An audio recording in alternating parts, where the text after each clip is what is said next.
네, 오늘은 포탄과 송곳, 세미한 음성이라는 제목으로 설교하도록 하겠습니다. 조금 생뚱맞죠? 포탄과 송곳, 뭔 얘기인가? 먼저 포탄에 관한 얘기부터 시작을 하도록 하겠습니다. 군사무기 중에 탱크, 이른바 탱크라고 불리는 전차가 있습니다. 되게 단단한 장갑으로 무장되어 있어서 총알 같은 거는 뚫지 못하고 위력적인 포탄을 펑펑 쏴대는 탱크는 지상전의 왕자라고 불릴 정도로 아주 위력적인 무기죠. 이 탱크의 위력을 결정짓는 요소에는 여러 가지가 있어요. 얼마나 빨리 움직일 수 있느냐, 얼마나 센 포를 얼마나 빨리 얼마나 정확하게 쏠 수 있느냐. 근데 그 중에서 대표적인 요소가 뭐죠? 얼마나 단단한 장갑으로 무장될 수 있느냐, 얼마나 방어력을 갖출 수 있느냐. 이건 되게 중요해요. 저쪽 포는 내 장갑을 뚫을 수 있는데 내 포는 못 뚫는다. 그럼 싸워볼 필요도 없는 얘기죠. 질 수밖에 없는 얘기예요. 반대로 쟤네는 뚫리는데 나는 뚫린다. 그럼 백전백승이겠죠. 그래서 사람들은 이 장갑을 단단하게 만들기 위해서 엄청난 연구를 했어요. 더 크게, 더 단단하게 이 합금을 써볼까 저 합금을 써볼까. 그렇게 연구하는 중에 좀 신기한 걸 하나 개발했어요. 신기한 걸 발견했는데 뭐냐면 바로 장갑은 여러 겹일수록 더 강하다는 거예요. 원래는 한 겹의 장갑을 만들었어요. 그래서 3cm짜리 철판을 대자 5cm로 하자, 7cm로 하자, 두껍게 했는데 막상 일해 보니까 별로 그렇게 강하지가 않다는 거예요. 저쪽에서도 포를 계속 개발하기 때문에 포를 조금만 개발하면 3cm고 5cm고 7cm고 여지없이 한 번에 뚫어버렸다는 얘기예요. 근데 그러다가 두꺼운 철판 하나를 대는 게 아니라 얇은 철판 두 개를 잇따라 댔어요. 그러니까 어떤 일이 일어나냐면 포탄이 싹 날아와서 첫 번째 장갑은 뚫고 두 번째 장갑은 못 뚫는 거예요. 만약에 3cm짜리 장갑 하나라면 이게 한 번에 뚫어버릴 텐데 1cm 장갑 두 개를 이렇게 연달아 놨어요. 장갑의 두께는 오히려 줄은 거예요. 근데 날아오는 포탄이 첫 번째 1cm 장갑을 뚫고 나서 힘을 상당히 잃어버려서 두 번째 장갑은 뚫지를 못하더란 얘기예요. 그래서 이제는 장갑을 한 겹으로 안 만들어요. 한 겹새로 안 만들어요. 여러 가지 비중을 가진 여러 가지 장갑의 층으로 만든 게 바로 복합 장갑이라는 건데, 최신 전차에는 다 그런 장갑들이 채택되어 있더라 그래요. 멀리서 날아오는 포탄, 세게 날아오는 포탄, 한 겹의 큰 두꺼운 장갑은 뚫지만 여러 겹의 장갑은 못 뚫는다는 거예요. 이건 그냥 물리학에 속한 얘기지만 이 얘기를 듣고 참 많은 인상을 받았습니다. 인상적인 얘기라고 생각했어요. 우리가 고난이라는 문제를 다룰 때에도 바로 이 포탄과 같은 이미지를 우리는 갖고 있지 않나 하는 생각이 들었어요. 하늘에서 능력이 떨어져서 마치 멀리서 날아오는 포탄과도 같은 능력이 강하게 딱 떨어져서 우리 앞에 있는 모든 문제를 산산이 부서지고 한 방에 그냥 팡 터뜨려서 모두 무너뜨리고 부서뜨리고, 그 다음에 우리에게는 탄탄대로 아무런 고난도 없고 장애도 없고 아무런 불만도 없는 탄탄대로가 펼쳐지기를 기대하는 건 아닌가. 정말 하나님의 능력이 포탄처럼 우리에게 날아와서 우리의 모든 장애를 부서주기를 원하는 건 아닌가 하는 생각을 해봤고, 동시에 그 포탄은 진짜 실제 포탄이 그러듯이 여러 겹의 포탄, 여러 겹의 장벽, 여러 겹의 장갑은 뚫지 못하는 걸 많이 봐요. 우리가 하나님의 능력이 우리에게 임하여 정말 우리의 모든 장애를 다 부숴주리라 기대하지만 그렇지 않아요. 한 방에 모든 문제 해결되지 않아요. 어제가 우리 정말 크나큰 승리를 경험하고 크나큰 능력을 경험해서 모든 문제가 해결되는 것처럼 보였더라도 그 다음엔 어떻죠? 두 번째 장갑이 있어요. 세 번째 장갑이 있어요. 두 번째 제한이 있고 세 번째 방해가 있어요. 우리를 계속해서 얽어매는 그런 세력들이 있어요. 우리의 고난은 결코 한 번으로 끝나지 않는 것 같아요.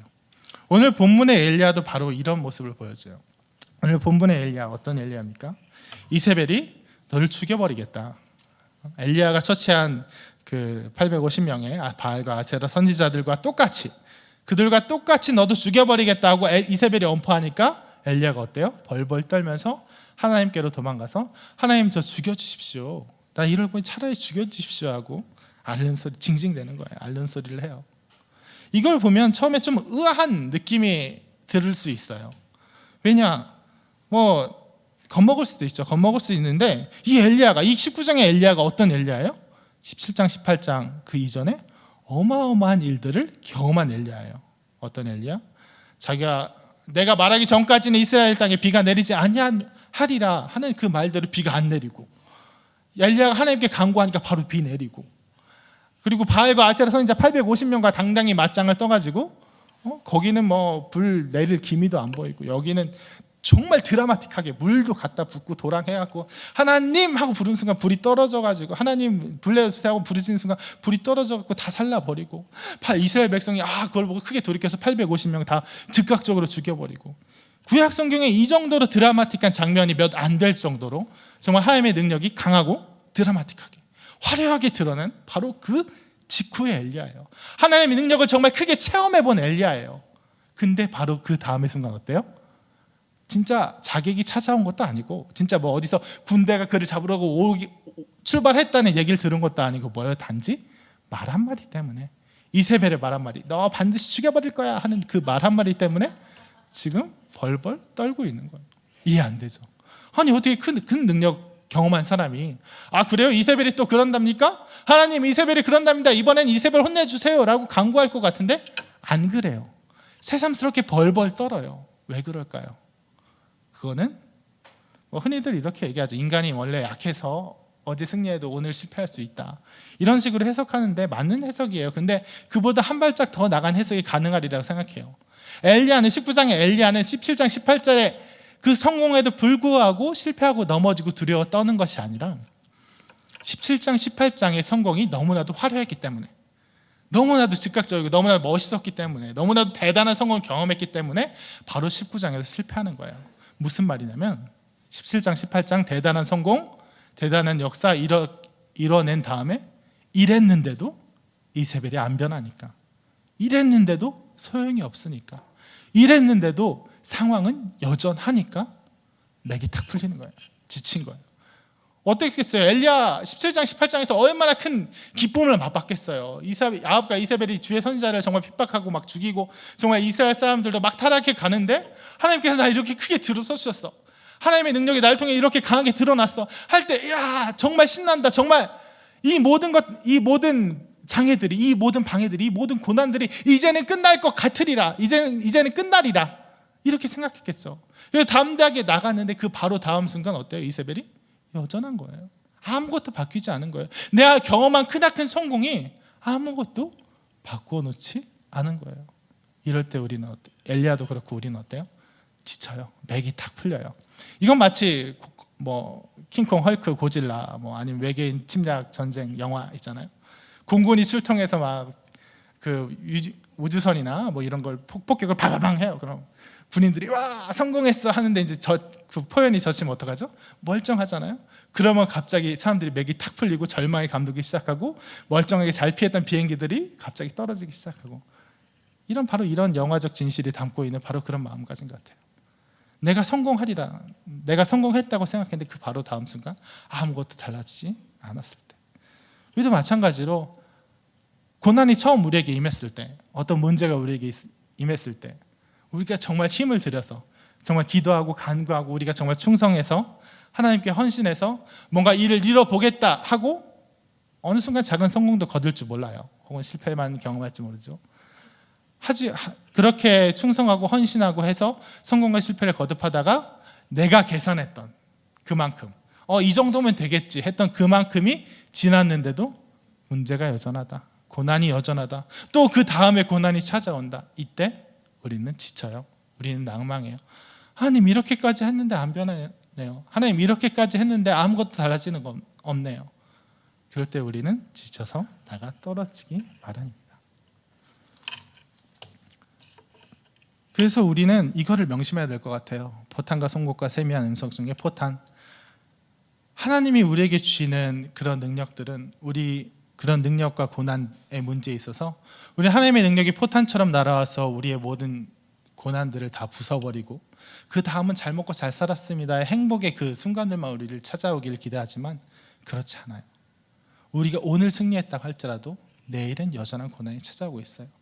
날마다 숨쉬는 순간마다 내 앞에 어려운 일 보내. 우리 인생은 고난의 연속이에요.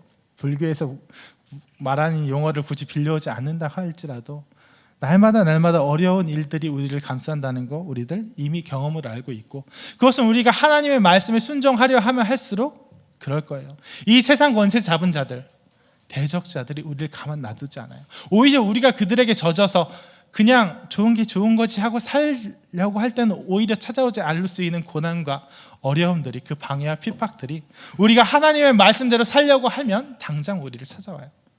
그래서 우리를 계속해서 괴롭혀요. 그렇기 때문에 우리가 고난에 대해서, 하나님 그 고난을 이겨낸 하나님의 능력에 대해서 바랄 때 우리가 가질 이미지는, 우리가 기대할 거는 포탄의 이미지가 아니에요.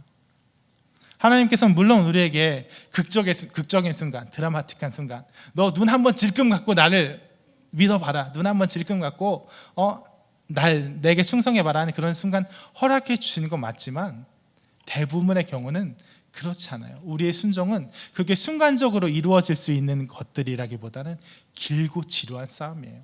그리고 서로 그렇게 드라마틱한 순간을 허락해 준 사람일지어도 그 다음에 또다시 고난이 찾아와요. 그럼 결국 길고 지루한 싸움은 계속되는 거예요. 그래서 우리가 가질 이미지는 포탄의 이미지가 아니라 이런 이미지를 한번 제안해 보고 싶어요. 깊고 깊은 산 중에서 송곳 하나 가지고 길고 긴 터널을 뚫어가는 거예요. 고난은 첩첩산중이에요. 아주 깊고 깊은 산 중에 첩첩산중으로 쌓인 고난들의 송곳 한 자루, 세상의 공격에 비교하면, 세상의 권세 잡은 자들에 비교하면, 우리의 대적자들의 그 지혜와 능력에 비교하면 우리의 능력은 정말로 보잘것없어요. 우리의 열정, 우리의 헌신, 우리가 내놓을 수 있는 게 너무나도 보잘것없어요. 송곳 한 자루에 불과해요. 그걸 보고 어두컴컴한 터널에서 아무도 도와주지 않고, 아무도 인정해주지 않고, 아무도 도와줄 수 없는 그 터널에서 고난이 계속되면 주변의 사람들 떠나간다 이런 의미가 아니라 결국 내 문제예요. 누구도 날 위로해 줄 수 없어요.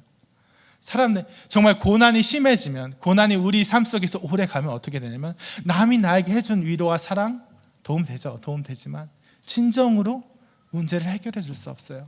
고난의 문제에서 결국 맞닥뜨린 건 나 스스로, 나 자신이에요.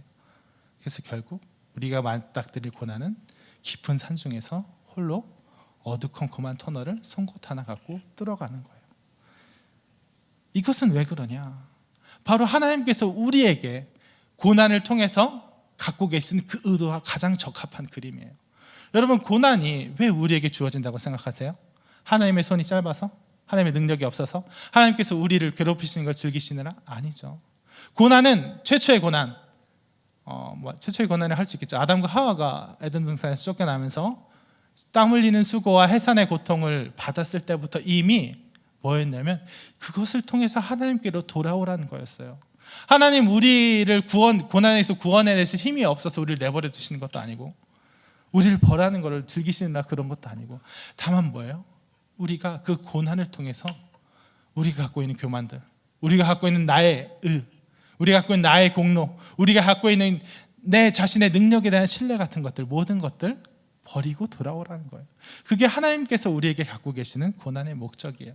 그렇기 때문에 우리에게 고난의 순간, 짧은 고난의 순간 잠깐 왔다 지나가기를 원하시는 것이 아니라, 길고 긴 고난의 터널을 통과하면서 우리가 그 고난을 그냥 잠깐 눈 질끈 감고 한번 지름으로, 한번 눈 질끈 감고 한번 내 호기로, 내 기분으로 그냥 극복하는 것이 아니라, 정말 길고 긴 고난의 터널이 우리 삶 통째를 붙잡고 우리를 정말 쥐고 흔들고 우리를 못내 괴롭게 할 때 내가 그 고난을 살아내기를 원하는 거예요. 우리가 그 고난을 단지 한 번의 방해로 그냥 꿰뚫고 나오는 것이 아니라, 길고 긴 고난의 터널에 붙잡혀서 한 걸음 한 걸음 전진해 나가기를 하나님께서 원하시는 거예요. 그래서 아까 송곳을 갖고 터널을 뚫는다고 했는데, 고난이 길어지면, 고난이 우리 삶을 붙드는 그 자리에 들어가면 송곳을 갖고 뚫는다기보다는 이런 말이 좀 더 멋있을 것 같아요. 우리 자신이 송곳이 되어서 그 고난을 통과해 나가는 거예요. 온몸으로 부딪히는 거예요. 온몸으로 그 고난을 한 걸음 한 걸음 통과해 나갈 때 비로소 하나님께서 우리에게 원하시는 그 고난의 목적들이 달성되는 거예요. 그렇게 되면 어떻게 돼요? 우리가 송곳이 되어서 그 고난을 통과해 나가는 가운데 깎여서 나가요. 뭐가요? 그 고난도 깎여서 나가고 나도 깎여서 나가요. 내가 그 고난을 온몸으로 부딪혀서 살아낼 때 나에게 갖고 있던 교만들, 엘리야가 말하죠. 날 죽여주십시오. 나는 내 조상들보다 낫지 아니하니이다. 이건 무슨 말이에요? 나는 나을 줄 알았는데 아닙니다. 이런 말이에요. 무슨 말이에요? 엘리야가 아합과 이세벨이 선지자를 핍박하고 막 이스라엘이 타락하고 이렇게 상황이 어려웠을 때 엘리야가 처음엔 어떻게 생각했다는 거예요? 나는 다를 줄 알았다는 거예요. 난 내 조상보다 나을 줄 알았다는 거예요. 무슨 말이에요? 하나님께서 나에게 이렇게 강하게 은혜를 부어주시니까, 능력을 부어주시니까, 역사를 부어주시니까 나는 다를 줄 알았어요. 나는 이전의 사람들과는 다르게, 나의 조상들과는 다르게 더욱더 큰 일을 할 줄 알았어요. 문제를 진짜 해결해 버릴 줄 알았어요. 그래서 우리 조상들이 해결치 못하고 나에게 결국 물려준 이런 타락의 문제, 왕권 타락의 문제, 선지자 핍박의 문제, 이스라엘 타락의 문제를 난 해결할 수 있을 줄 알았어요. 그래서 이스라엘 3년 기근이 왔을 때, 자기 한마디로 다시 비가 왔을 때, 바알과 아세라 선지자 850명과 당당히 싸워서 이겼을 때 이 모든 문제들이 함께 해결될 줄 알았어요. 내가 이스라엘에게 닥친 모든 고난의 해결사일 줄 알았어요. 근데 어때요? 나도 아니었군요. 나 이것으로도 안 되는군요. 나도 아니군요. 나도 내 조상들과 보다 낫지 않습니다. 나도 똑같습니다. 하고 비로소 그 고난이 꺾여지는 거잖아요. 우리가 송곳 때요, 고난들을 통과할 때 그런 부분들이 다 꺾여나가요. 우리의 교만, 나의 공로, 나를 사랑하는 그런 마음들, 그런 것이 다 깎여서 나가요. 깎여서 나가서 처음에는 그래도 이 정도면 송곳 중에는 훌륭하지 하고 했던 그 긴 송곳이 차츰차츰 깎여서 나가서 아주 작고 볼품없이 남아요. 그럼 그때 비로소 어때요? 하나님의 세미한 음성이 우리에게 들려오기 시작해요. 우리가 정말로 작고 볼품없어졌을 때, 하나님, 저는 제 조상보다 낫지 않습니다. 하나님, 저는 아무것도 아닙니다. 하나님, 저를 통해 나타나는 능력이 이렇게 큰 거 제가 달라서가 아니라 하나님께서 단지 저를 들어 써주셨기 때문입니다. 그럼 바로 그때 우리는 깨달아요. 우리가 정말 작고 볼품없는 송곳되어서 그 고난을 근근히 뚫어나갈 때 우리 송곳에 손잡이를 잡고 계시는 분이 누구인지 바로 하나님이신 것을 바로 그때 깨달아요. 그래서 우리 송곳이 대단해서가 아니라, 우리 송곳이 크고 아름다워서가 아니라, 단단해서가 아니라 우리 뒤를 잡고 계시는 하나님의 그 손길이 강력하기 때문에 우리가 이 모든 고난을 뚫어낼 수 있겠구나 하는 그런 확신으로 나아간다고요. 그런 확신을 줄 수 있는 것, 그게 바로 세미한 음성이란 뜻이었어요. 하나님께서 엘리야에게서 나타나시는데 바람 가운데도, 땅을 가르고 바위를 부수는 바람 가운데도 계시지 아니하고 지진과 불 가운데도 계시지 않아요. 우리가 고난의 문제에서 하나님을 신뢰하게 되는 정말 진정한 이유는, 원리는 뭔가 대단한 일이 일어나서가 아니에요. 하나님께 의뢰했더니 하나님의 능력이 우리를 통해서 확 일어나더라. 하나님 계시는구나. 이거는 믿음의 근거는 될 수 있지만 너무나도 약한 믿음의 근거예요. 너무나도 나약한 믿음밖에 만들 수밖에 없어요. 우리가 진정으로 우리 마음을 진정으로 하나님께 엎드리게 만들 수 있는 거는 그렇게 땅을 부수고 바위를 가르는 바람, 지진, 불, 그게 크나큰 나타나는 능력이 아니라 정말 우리가 그 고난을 삶으로써 꿰뚫어 나갈 때, 살아낼 때 우리에게 주시는 세미한 음성이라고요. 바로 엘리야는 그 음성을, 자기에게 닥친 그 성공이 대단할 때는, 자기에게 드러난 하나님의 영광이 대단할 때는 오히려 느끼지 못하다가 나 또한 다를 바 없습니다, 나 또한 정말 아무것도 아닙니다 하고 고백할 때 비로소 하나님께서 세미한 음성으로 들려주신 거라고요. 그렇기 때문에 우리가 고난에 닥쳐서 하나님께서 우리에게 원하시는 그 그림은 포탄보다도 오히려 송곳이에요. 하루하루 우리에게 주어진 사명을, 우리에게 주어진 고난을 정말 믿음으로 감당해 나가는 그런 모습들이에요. 그럴 때 세미한 음성을 우리와 하나님과의 관계가 깊어지고 나아가서 비로소 하나님의 주권을 인정하고 하나님의 계획을 기대할 수 있어요. 엘리야가 그렇게 하나님께 죽여가 달라고 한 이유 뭐예요? 나의 교만 때문이고, 나의 능력, 나의 의에 대한 신뢰 때문이고, 그래서 난 뭔가 다를 줄 알았기 때문이고, 그래서 뭐예요? 결국에는 나의 계획대로 이 모든 일들을 판단했기 때문이에요. 이 모든 역사들이 일어났으니까, 이렇게 대단한 일들이 일어났으니까 내 타이밍대로, 내 계산대로 이세벨이 바뀌어야 되는데 바뀌지 않으니까 이렇게 넘어지잖아요. 바로 그때 세미한 음성으로 하나님과의 관계가 깊어진 엘리야에게 하나님이 뭐라고 말씀하시죠? 내가 7,000명을 남기겠다. 내가 하사엘과 에우와 7,000명을 남기겠다 하는 그 하나님의 계획을 말씀해 주시잖아요. 우리가 포탄이 아니라 송곳이 되어서 하나님과의 관계가 깊어지면 어떻게 된다고요? 우리의 계획이 아니라 하나님의 계획을 알게 돼요. 내 계획대로는 당장 야합과 이세벨이 변화돼야 될 것 같은데, 내 계획대로, 내 생각대로, 내 계산대로는 당장 이 일들이 일어나야 될 것 같은데, 그래서 그게 아니니까 내가 이렇게 낙망하고 넘어졌는데 어때요? 우리의 관계가 깊어지니까 하나님의 계획은 따로 있다는 걸 그때 알려주시는 거예요. 하나님이 계획하시고 있는 그 타이밍과 그 계산이 따로 있다는 걸 비로소 우리에게 알려주시는 거예요. 마찬가지로 우리가 고난을 당해서 내 힘대로, 내 생각대로, 내 능력대로가 살아있을 때는 하나님, 내가 이렇게 열심히 기도했는데 40일 특별 새벽 기도했는데 안 이루어지다니 이건 말이 안 됩니다. 그때는 몰라요. 하나님께서 우리의 그 간구 들어주시면 우리의 자랑 삼을 그때는 40일 새벽 기도했더니 40일 새벽 기도란 공로를 쌓았더니 됐어 라고 말할 게 분명할 그때는 우린 몰라요. 하지만 40일 새벽 기도를 했는데도 안 되고, 그 다음에 하나님께 부르짖었는데 안 되고, 우리가 하나님께 순종한다고 했는데도 안 되고, 그런 고난이 길어져서 우리가 하나님 정말 고난이 너무나도 힘듭니다. 너무나도 길고 지루합니다. 하나님, 우리가 통과해야 되는 고난 정말 감내하기 힘듭니다. 하나님, 그저 저를 도와주십시오 하고 그렇게 우리가 깎여서 나갔을 때, 하나님, 내가 내 힘으로 내 40일 새벽 기도로 승리하는 것이 아닙니다. 다만 하나님께서 이 볼품은 나를 통해서 역사하실 그것들을 통해서 우리가 승리합니다 하고 그렇게 나아갈 때 비로소 하나님의 타이밍이, 하나님의 계획이 우리 가운데 알려져요. 그래서 내가 40일 새벽 기도 했을 때도, 내가 그 다음에 어떤 일을 했을 때도, 어떤 헌신을 했을 때도 안 되었던 거, 바로 지금 이 타이밍을 위해서구나, 바로 지금 이 순간에 대한 하나님의 계획과 하나님의 계산 때문이구나 하고 비로소 알게 돼요. 그럴 때 우리는 하나님과의 관계가 더욱더 깊어질 뿐더러 하나님이 우리에게 부어실 능력과 축복을 받아들일 준비가 되는 거예요. 내 계산이 아니라, 내 타이밍이 아니라 하나님의 계획대로 하기 때문에 내 능력과 자랑으로서가 아니라 나의 볼품은 나를 통해서 역사하신 하나님의 능력을 찬송할 준비가 되어 있기 때문에, 자랑이 아니라 오직 감사로서 이 모든 일들을 감당할 준비가 되어 있기 때문에 그때 비로소 하나님께서 역사하시는 거예요. 그때 비로소 엘리야와 아합과 이세벨과 이스라엘을 향한 하나님의 계획이, 하나님의 사역이 이루어지는 거예요. 그러므로 우리는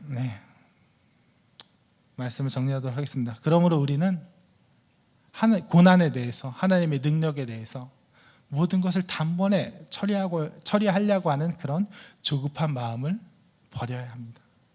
우리의 계획대로, 계산대로 이쯤이면 되겠지 하는 그 계산이 얼마나 교만한 일인지 우리는 깨달아야 합니다. 그래서 우리는 그 모든 일들이 한 번에 해결되고, 하나님의 능력이 나를 통해 나타나는 그 능력이 내 모든 방해들을 제거하려는 기도를 하기보다는 날마다 닥친 그 고난을 향해서 날마다 그저 한 발 한 발 하나님의 능력을 의지하면서, 기대하면서 그냥 한 걸음 나아가는 그런 꾸준함들이 필요하다고 생각합니다. 한 번의 호기와 한 번의 기분파적인 한 번의 지름과 한 번의 선택으로 모든 것을 해결하려는 것이 아니라 내 삶을 통해 하나님의 능력과 하나님의 계획을 받아들이려고 하는 그런 하루하루의 헌신으로 나아갈 때 우리는 비로소 하나님의 계획에 대해서 알게 되고 하나님의 능력이 우리를 통해 나타날 줄로 믿습니다. 그러니 우리 홍대 세교의 모든 성도님들, 나의 계산대로 나를 통해 나타낸 하나님의 능력을 재단하는 것이 아니라 하루하루 순종하고 하루하루 충성을 다하시는 그런 홍대 세교의 성도님 되기를 기원하겠습니다. 다 같이 기도하겠습니다. 하나님 아버지 감사합니다. 오늘 저희들 엘리야의 얘기를 통해서 정말 고난에 대해서 우리가 가질 태도에 대해서 생각해 보았습니다. 정말 우리는 종종 고난이 고난답지 않기를 꿈꿉니다. 정말 하나님의 능력이 포탄처럼 날아와서 우리의 모든 고난 해결해 버리길 기도합니다.